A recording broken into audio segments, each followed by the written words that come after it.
Audio Jungle. Audio Jungle.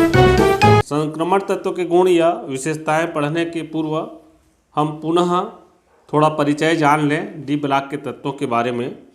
जैसा कि आप सभी जानते हैं कि आवर्त सारणी में तत्वों को 4 ब्लॉकों में बांटा गया है। पहला एस ब्लॉक, दूसरा पी ब्लॉक, तीसरा डी ब्लॉक और चौथा एफ ब्लॉक।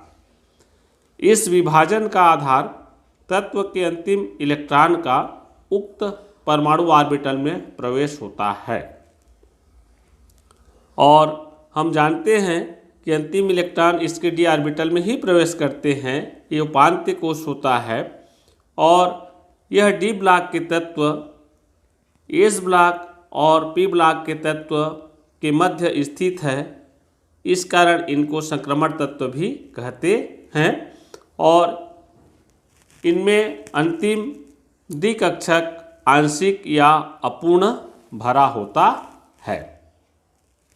तो आइए देखते हैं संक्रमण धातु की सामान्य विशेषताएं।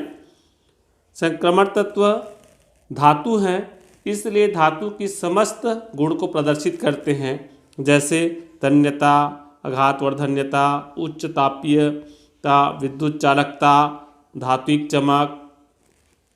दूसरा, पारा इसमें द्रव है और इसको छोड़ दिया जाए तो सभी ठोस होते हैं।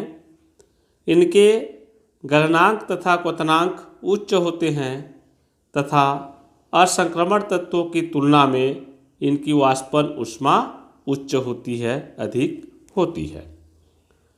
फिर एस ब्लॉक तत्वों की तुलना में संक्रमण तत्वों के घनत्व अधिक होते हैं।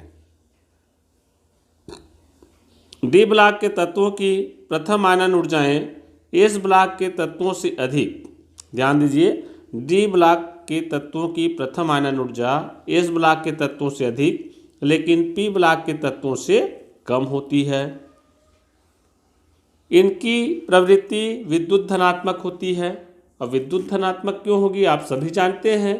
कोई तत्व या धातु इलेक्ट्रॉन त्याग करता है तो धन आयन बनाता है, तो ये इलेक्ट्रॉन त्याग करके धन आयन बनाते हैं, इसलिए इनकी प्रवृत्ति को विद्युत धनात्मक कहा जाता है। अधिकांश तत्व रंगीन यौगिक बनाते हैं। इनका मुख्य कारण है डी ऑर्बिटल में अयुग्मित इलेक्ट्रॉन की उपस्थिति और अयुग्मित इलेक्ट्रॉन में डी संक्रमण होता है।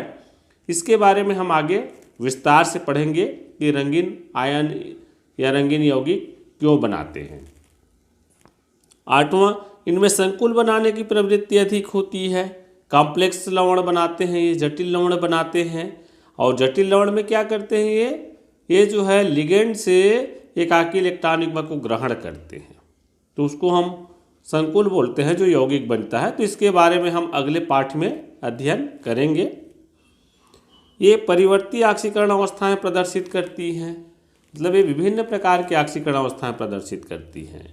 इनका भी कारण क्या है, हम जान रहे हैं कि इनका जो इलेक्ट्रॉन है सबसे पहले एस ऑर्बिटल में भरता है, जो संयोजी इलेक्ट्रॉन वाला संयोजी कोश का एस ऑर्बिटल है उसमें जाता है। फिर इनके उपांत्य कोश डी ऑर्बिटल में जाते हैं। तो इन डी और एस ऑर्बिटल की ऊर्जा में ज़्यादा अंतर नहीं होता है, तो एस ऑर्बिटल का इलेक्ट्रॉन डी ऑर्बिटल में भी चला जाता है। और ये जो परिवर्ती ऑक्सीकरण अवस्था का मुख्य कारण हम बोलें तो एस ऑर्बिटल और डी ऑर्बिटल दोनों के इलेक्ट्रॉन उत्तेजन के कारण होता है। ये भी हम बाद में पढ़ेंगे। फिर है इनके यौगिक सामान्यतः अनुचुंबकीय प्रवृत्ति के होते हैं, अर्थात संक्रमण तत्व अनुचुंबकीय गुण प्रदर्शित करते हैं। हम जानते हैं संक्रमण तत्व किसको बोले, जिनके डी ऑर्बिटल आंशिक रूप से भरे होते हैं।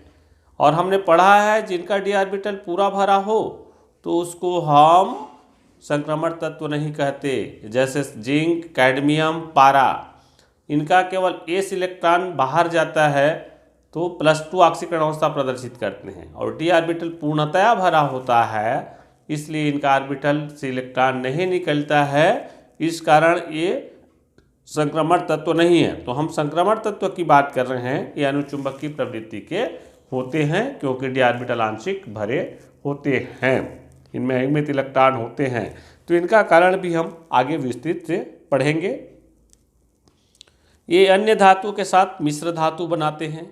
पूर्व कक्षाओं में आप लोगों ने पढ़ा है, 10वीं में भी पढ़ा है कि 2 से अधिक धातु का जो समांगी मिश्रण होता है मिश्र धातु कहलाता है, जिसमें जो है उनके कठोरता आ जाती है। इनके बारे में भी हम आगे विस्तार से अध्ययन करेंगे। ये कुछ तत्वों जैसे हाइड्रोजन, बोरान, कार्बन, नाइट्रोजन आदि के साथ अंतराकाशीय यौगिक बनाते हैं। अंतराकाशीय यौगिक बनाते हैं मतलब क्या होगा, इनका जो क्रिस्टल जालक होता है उनके मध्य में अंतराकाशीय रिक्त स्थान होता है, उनमें ये अधातु जैसे हाइड्रोजन, बोरान, कार्बन, नाइट्रोजन ये सभी आज के प्रवेश कर जाते हैं, उनके साथ यौगिक बनाते हैं। तो उस यौगिक को बोलते हैं अंतराकाशीय यौगिक। इसके बारे में हम आगे विस्तार से अध्ययन करेंगे। चूँकि हम सामान्य विशेषताएं देख रहे हैं संक्रमण तत्व का, तो सबसे पहले हमको जानना ये है कि ये कौन कौन सी विशेषताएं प्रदर्शित करती हैं, और इन विशेषताओं से प्रश्न बन के अलग से भी पूछा जाता है आपको। तो हम एक आज जनरल विशेषताएं देख रहे हैं, इसका वर्णन हम बाद में अध्ययन करेंगे। फिर अधिकांश संक्रमण धातु जैसे मैग्नीज, निकल, कोबाल्ट, क्रोमियम, वेनेडियम, प्लेटिनम आदि और इनके यौगिक उत्प्रेरकों के रूप में प्रयुक्त किए जाते हैं, माने ये बहुत अच्छे उत्प्रेरक माने जाते हैं। उत्प्रेरक किसको बोलते हैं आप लोग जानते हैं? वे पदार्थ जो स्वयं तो रासायनिक अभिक्रिया में भाग नहीं लेता है, लेकिन रासायनिक अभिक्रिया की दर को परिवर्तित कर देता है, या तो वेग को बढ़ा देगा या फिर कम कर देगा।